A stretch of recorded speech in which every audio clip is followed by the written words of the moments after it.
लेकिन energy expert Narendra Taneja भी मेरे साथ हैं, बड़ा अच्छे से समझते हैं ऑयल मार्केटिंग कंपनीज के खेल को। सर बहुत बहुत स्वागत आपका। सबसे पहला सवाल तो सर यही मैं आपसे पूछ रही हूं कि हम लगातार ये कह रहे हैं कि ऑयल मार्केटिंग कंपनीज घाटे में हैं, इसलिए दाम बढ़ाना पड़ेगा। उनकी बैलेंस शीट कहती है कि वो प्रॉफिट में है और पिछले 3 सालों से कंसेक्यूटिव प्रॉफिट में है ऑल ऑयल मार्केटिंग कंपनीज। नहीं, देखिए, जो हमारी सरकारी कंपनियां जिनका आप जिक्र कर रही हैं, 3 कंपनियां मुख्यतः की बात आप कर रही हैं, Indian oil, Bharat petroleum, Hindustan petroleum.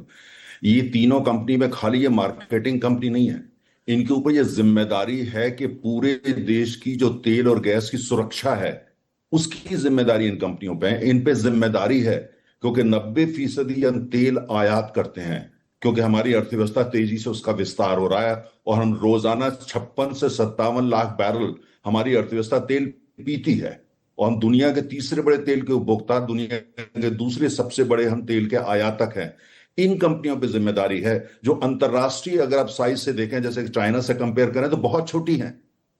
इन पे जिम्मेदारी है कि पूरी दुनिया में आप जाइए, नेगोशिएट करिए, तेल का अच्छा दाम का लेके आइए। अब हॉर्मुज जो है बंद पड़ी है, लेकिन आप जहां तेल मिलता है लेकर के आइए, उसको फिर खरीदिए, फिर उसको शिप करिए, आने के बाद उस पर जो है उसको आप प्रोसेस करिए, रिफाइन करिए और पूरे देश में वितरण करिए।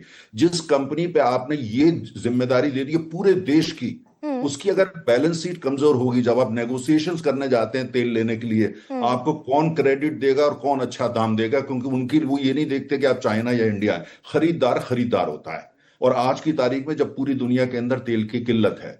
दूसरी बात, ये कंपनियां हैं, ये एनजीओ नहीं है, ये चैरिटीज नहीं है, ये रेड क्रॉस नहीं है। कंपनी का काम होता है प्रॉफिट कमाना, और प्रॉफिट इसलिए कमाना जो उनका एक्सपेंडिचर वो कर रहे हैं। नई रिफाइनरी लगा रहे हैं, एचपीसीएल ने नई रिफाइनरी राजस्थान में लगाई, कहां से पैसा आएगा? न्यूक्लियर पावर में ये कंपनी जा रही है, कहां से पैसा आएगा? कैपिटल एक्सपेंडिचर ये कर रही है, कहां से पैसा आएगा? रिन्यूएबल एनर्जी में ये कंपनी जा रही है, कहां से पैसा आएगा? घर घर ये उज्ज्वला स्कीम के अंदर का सिलेंडर लेके गई, कहां से उसका पैसा आएगा? विदेशों में जाके इनको जो है इन्वेस्ट करना है जिससे कि हमारी एनर्जी सिक्योरिटी बनी रहे, कहां से पैसा आएगा? देखिए, जब आपके जैसे शो में मैं आता हूं, मैं देखता हूं सोशल मीडिया में लोग शुरू हो जाते हैं, कहते हैं अरे साहब आप कहाँ के तेल विशेषज्ञ, कहाँ के ऊर्जा विशेषज्ञ। मैं उत्तर प्रदेश का रहने वाला हूं, हमारे यहाँ हर आदमी जिसके हाथ में टेलीफोन है वो विशेषज्ञ होता है। ध्यान रखिए, वो टिप्पा टिप्पणी करेगा, आप पे आघात भी करेगा, राजनीति भी करेगा, वह भी करेगा। लेकिन प्रश्न इस बात का है कि अगर ये कंपनीज हैं, अगर आप इनको कंपनी मानते हैं, सार्वजनिक है, पब्लिक है तो कंपनी ना, तो आपने ये देख रहे हैं इनके फंडामेंटल्स कॉम्प्रोमाइज ना हो। अगर इन कंपनी के फंडामेंटल्स कॉम्प्रोमाइज होंगे, आप ये गिद्ध की ये नजर रखेंगे, इन्होंने 2000 प्रॉफिट कमा लिया। तो आप इन कंपनी की तुलना करिए, आज से 25 साल पहले यही तीनों कंपनियां, Indian oil, Bharat petroleum, Hindustan petroleum, इनका क्या साइज था और चाइनीज कंपनी का क्या साइज था। आज चाइना की हर कंपनी का साइज भारत की कंपनियों से 10 गुना ज्यादा है। सर इन्हीं का, अगर मैं आपकी बात, सर मैंने जो आपने पॉइंट रखा सर, हाँ कहिए सर, आखिरी लाइन में बोल दूं, हाँ प्लीज एक लाइन में आपको बोल दूं। मेरा सिर्फ ये कहना है कि देखिए, अंतरराष्ट्रीय बाजार में तेल की कीमतें बढ़ी हैं, इसमें कोई दो राय नहीं है। जो इकोनॉमिक्स डिमांड सप्लाई के हिसाब से तेल की कीमत $70 से ज्यादा नहीं होनी चाहिए।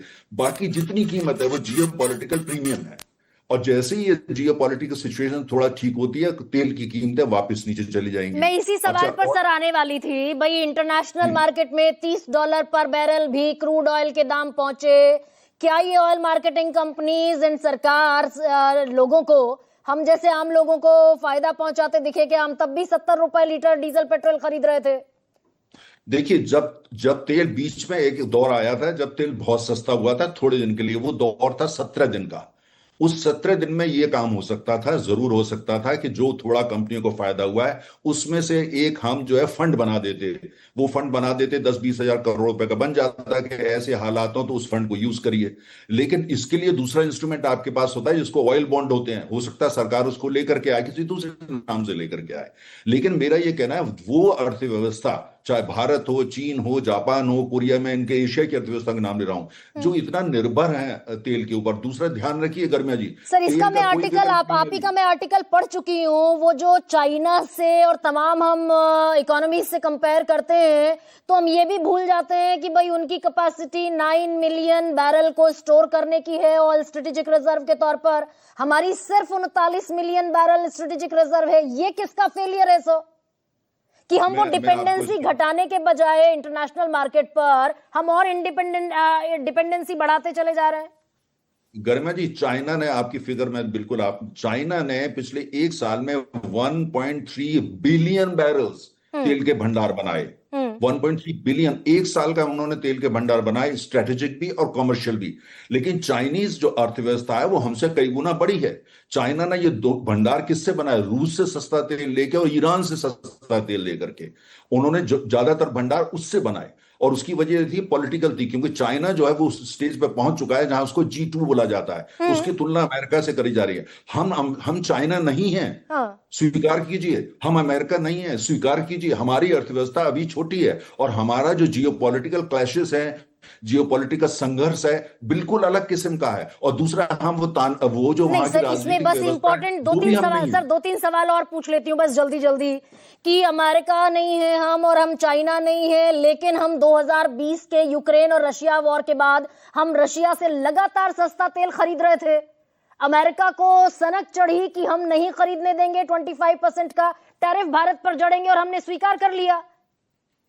गर्मा जी, एक वक्तव्य दिखाइए आप जो अमेरिका कहता है, उन वक्तव्य हमारे यहां सुर्खियां बनती। एक वक्तव्य बनाइए जहां पे भारत की सरकार या भारत की किसी कंपनी ने यह कहा हम रूस से तेल नहीं खरीदेंगे। एक वक्तव्य आप दिखा दीजिए, मैं अपना नाम बदल दूंगा। सर बाकायदा अब अमेरिका रिलायंस के इंडस्ट्रीज लिमिटेड ने वो सोशल मीडिया प्लेटफॉर्म पर डिक्लेयर किया we are not buying any Russian oil, we are not buying. वो जो पुराने शिपमेंट्स थे वो हम मंगा रहे हैं, but further we are not purchasing from Russia. सुनिए, बात सुनिए।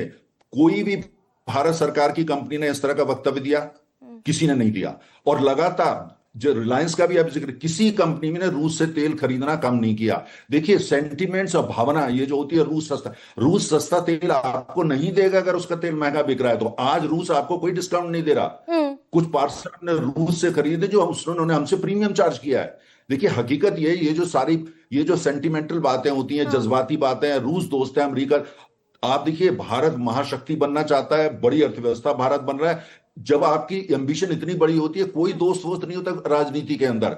आपका ना कोई दोस्त है ना कोई दुश्मन है। जितने आप मजबूत होंगे लोग आपके दोस्त होंगे, आप कमजोर होंगे लोग आपके दुश्मन हो जाएंगे। जहां तक तेल की बात है, जो तेल को कंट्रोल करता है पूरी दुनिया के तेल के ऊपर, जिसका जो है वर्चस्व है, वो ही सुपर पावर होता है। और अमेरिका इसीलिए ईरान गया, अमेरिका ने इसीलिए सर 10 रूस का साल तेल पहले, हमसे तेल। सर तकरीबन 20 साल पहले 2004 में चाइना ने शुरू किया था ऑयल स्ट्रेटेजिक रिजर्व, और 2004 में हमने अप्रूव किया था कि हम ऑयल स्ट्रेटेजिक रिजर्व बनाएंगे। 20 साल में आप खुद कह रहे हैं 1.3 बिलियन बैरल का वहां स्टॉक है। 20 साल में वो कहां पहुंचे और 20 साल में हम कहां पहुंचे? ये क्वेश्चन उठता है ना सर। बिल्कुल नहीं, आपने बड़ा जायज प्रश्न किया है, लेकिन इसका जवाब जो है गरिमा जी इस बात पे है कि हम चाइनीज इतनी बड़ी अर्थव्यवस्था नहीं है, पहली बात। दूसरी बात यह है कि ये कंपनियों को चाइना ने अंकुश नहीं लगाया। ये कंपनियों को आज जो स्ट्रेटेजिक रिजर्व हमारे पास 25 दिन की है, 25 दिन के हमारे पास दूसरे भंडार हैं, कुल मिला के 50 दिन का हमारे पास तेल है।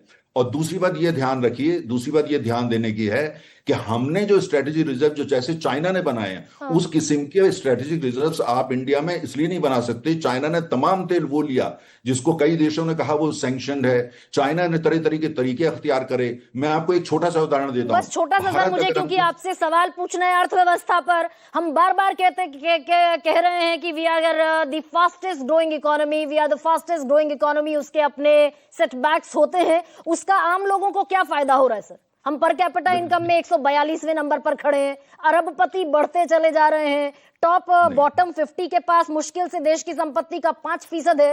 वो बेचारा कुएं में अपने बच्चों को भेज रहा है कि पानी भर लाओ, साफ मिल जाए तो। गरिमा जी, मैं आपको ऊर्जा के और अर्थव्यवस्था के जवाब देता हूं।